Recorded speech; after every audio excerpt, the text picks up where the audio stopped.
नमस्कार प्रिय दर्शकों, आज के इस कार्यक्रम में हम चर्चा करने जा रहे हैं कुंभ राशि वाले जातकों के लिए नवंबर का महीना कैसा रहने वाला है। अगर एक बात से आपको अवगत कराऊं तो सत्य स्थिति यह है कि सभी राशियों से कुछ विशेष नवंबर का महीना आपकी राशि अर्थात कुंभ राशि के लिए बनने जा रहा है। उसका सबसे प्रमुख कारण है कि इस महीने एक नहीं, दो नहीं, अपितु चार चार ग्रह आप पर होने जा रहे हैं मेहरबान। कौन से वो चार ग्रह हैं, क्या बड़े लाभ देंगे, ये संपूर्ण स्थिति से आपको अवगत कराऊंगा। किंतु हमेशा की तरह क्रमबद्धता से समझते हैं कि सर्वप्रथम स्थिति में आपका स्वास्थ्य दृष्टिकोण इस महीने में क्या संकेत दे रहा है। धन की स्थिति किस प्रकार आपके लिए कार्य करेगी। कर्म क्षेत्र, भाग्य, शिक्षा, यात्रा, दाम्पत्य जीवन और प्रेम संबंधों की स्थिति किस प्रकार आपके जीवन में नवंबर के महीने को दर्शाने जा रही है, यही अग्रिम जानकारी लेकर आज आपके सामने उपस्थित हुआ हूं। सर्वप्रथम स्थिति में चर्चा करते हैं स्वास्थ्य दृष्टिकोण की स्थिति क्या संकेत दे रही है। तो ये आपका लग्न होता है और लग्न भाव के स्वामी होते हैं शनि महाराज। अब तक शनि महाराज वक्री अवस्था में आपको द्वादश भाव का फल भी दे रहे हैं और 15 नवंबर को जब ये सीधी चाल चलेंगे, वक्री से मार्गी हो जाएंगे, लग्न की स्थिति में आपको ससा महापुरुष राजयोग का निर्माण कर देंगे, तो आप देखेंगे कि आपके स्वास्थ्य दृष्टिकोण की स्थिति बेहद सुंदर स्वरूप में आपके लिए प्रदर्शित होगी। अभी तक जो हाथ पैरों में दर्द, आलस्य प्रवृत्ति, कार्यों को टालने की स्थिति, माइग्रेन जैसी सरदर्द की स्थिति, इस प्रकार की अवस्थाओं का आप सामना कर रहे थे, उन स्थितियों से निकलकर 15 नवंबर के पश्चात आप अपने आप को बड़ा एक्टिव अनुभूति करोगे, आपके डिसीजन काबिले तारीफ होंगे और बहुत ही शुद्धिकरण में स्वास्थ्य दृष्टिकोण आपके लिए कार्य करना प्रारंभ करेगा। बात करें यदि धन दृष्टिकोण की स्थिति क्या संकेत दे रही है, तो यह आपका धन भाव होता है और धन भाव के स्वामी हैं गुरु महाराज। कहां विराजित हैं? आपके घर में चौथे भाव में, किंतु वक्र गति की स्थिति में बने हुए हैं, तो यहां आपके लिए धन की स्थितियां आपके पक्ष में तो आएगी, इसमें किसी प्रकार का संकोच नहीं है। किंतु ये वक्र गति में जब आपको पराक्रम भाव का फल देंगे तो क्या संकेत दे रहे हैं कि मेहनत करने के पश्चात धन की अवस्थाओं को देने की बाध्यता मैं ले रहा हूं।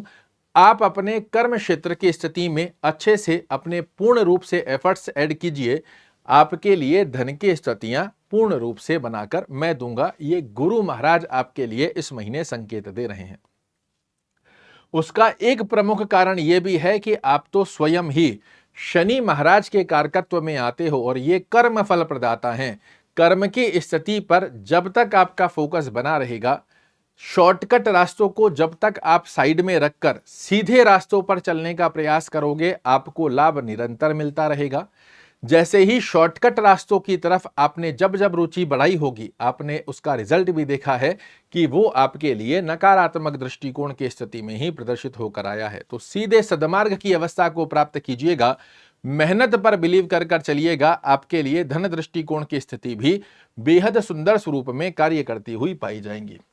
कर्म क्षेत्र की स्थिति पर यदि चर्चा करते हैं तो ये आपका कर्म भाव है और कर्म भाव के स्वामी नीचस्थ अवस्था में बने हुए हैं, किंतु दूसरी अवस्था में क्या अच्छा योग बन रहा है कि आपके कर्म भाव में शुक्र देव और बुध महाराज की स्थिति एक बड़ी अच्छी अवस्था को दर्शाकर दे रही है। किंतु फिर भी मैं आपको कहूंगा, यदि आप जॉब कर रहे हैं तो इस महीने अपने कर्म क्षेत्र पर अपने बॉस से, कलीग से अनायास स्वरूप में उलझने से बचने का प्रयास करना है।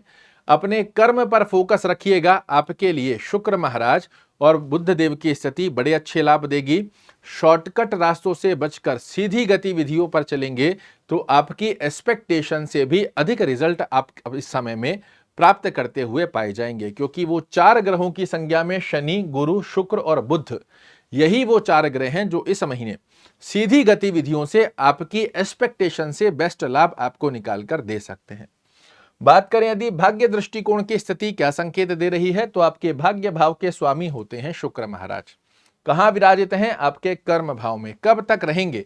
तो इधर देखिए, 7 नवंबर तक ये आपके कर्म भाव में रहेंगे। इसके पश्चात ये आपकी आय भाव में जा रहे हैं और ये क्या संकेत दे रहे हैं कि इस महीने भाग्य की सहायता के चलते आप अपनी डिजायर्स को पूर्ण करो, आप अपने मनोरथों को पूर्ण करो और उस स्थिति में मैं आपका परिपूर्णता से साथ देता हुआ पाया जाऊंगा। आपके भाग्येश 7 नवंबर तक पहले कर्म भाव में बड़े अच्छे लाभ देने जा रहे हैं। उसके पश्चात ये आपको आय में वृद्धि कर कर आपके मनोरथों को पूर्ण करने की बाध्यता ले रहे हैं, जो कि कुंभ राशि वाले जातकों के लिए बेहद अच्छी अवस्था को दर्शाता है। इस महीने निश्चित रूप से आपको भाग्य का साथ देखने को मिलेगा। शिक्षा दृष्टिकोण पर यदि हम चर्चा करते हैं तो आपके विद्या भाव के स्वामी होते हैं बुध महाराज। कहां विराजित हैं?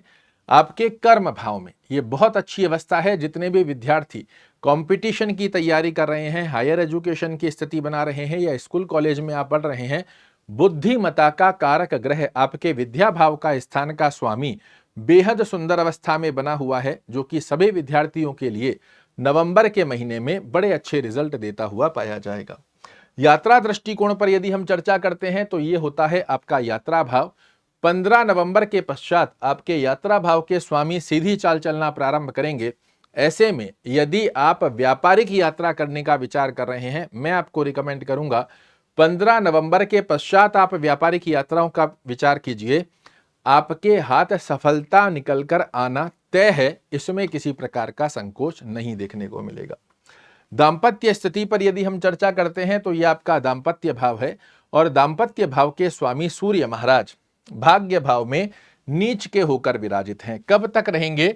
16 नवंबर तक। 16 नवंबर तक की स्थिति में आप अपने रिलेशन को थोड़ा सा बैलेंस कर रखिए, स्वास्थ्य का थोड़ा सा ध्यान रखिए, अन्यथा कहीं ना कहीं दाम्पत्य जीवन की स्थितियों में मन मुटाव उतार चढ़ाव देखने को मिल सकता है। 16 नवंबर के बाद चीजें बहुत प्रॉपर सिस्टम में बैलेंस करेंगी, किंतु 1 तारीख से लेकर 16 नवंबर तक की स्थिति को आपको थोड़ा सा बैलेंस करके रखना आवश्यक रहेगा।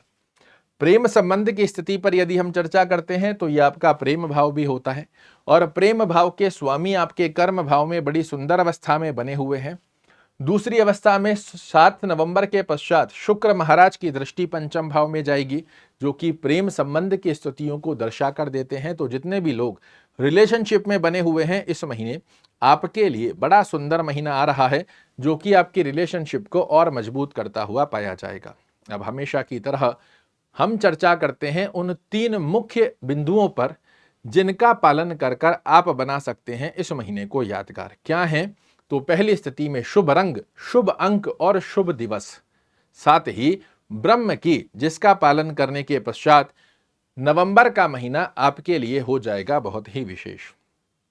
शुभ रंग की यदि हम चर्चा करते हैं तो इस महीने पीला रंग, हरा रंग, सफेद, काला और नीला, इनको जितना ज्यादा खाना पहनना आसपास के वातावरण में आप यूज करेंगे, ये चारों ब्रह्म कारक ग्रह आपके लिए एक बड़ी सुंदर एक्टिवनेस बनाकर देते हैं, सकारात्मक ऊर्जा बनाकर देते हैं। इन चारों रंगों का प्रयोजन करना आपके लिए बड़े अच्छे लाभ देगा। शुभ दिवस की यदि हम चर्चा करते हैं तो कोई भी बड़ा कार्य करने पर विचार कर रहे हैं, मैं आपको रिकमेंड करूंगा बुधवार, गुरुवार, शुक्र और शनिवार के दिन कीजिए। आपकी सफलता की परसेंटेज बड़े अच्छे स्वरूप में कार्य करती हुई पाई जाएंगी। शुभ अंक की यदि हम चर्चा करते हैं तो 2, 3, 6, 7, इनको सिंगल डिजिट में या टोटल के मूलांक में किसी भी प्रकार से प्रयोजन में लाते हो, ये नंबर बन जाते हैं आपके लिए लकी चार्म। ओम शुक्राय नमः का जाप करना, दुर्गा चालीसा का पाठ करना या सुनना निश्चित रूप से आपको भाग्य का साथ दिलाएगा। आपके लग्न के स्वामी सीधी चाल चलना चालू कर रहे हैं। ओम शन शनश्चराय नमः का जाप और चलते फिरते ओम बुधाय नमः का जाप यदि आप करते हैं, विश्वास मानिए ये महीना बन जाएगा आपके लिए बड़ा ही खास। आशा करता हूं मेरे द्वारा दी गई ये जानकारी आपको पसंद आएगी। कल फिर से एक नई जानकारी लेकर आपके सामने उपस्थित होऊंगा। तब तक के लिए नमस्कार।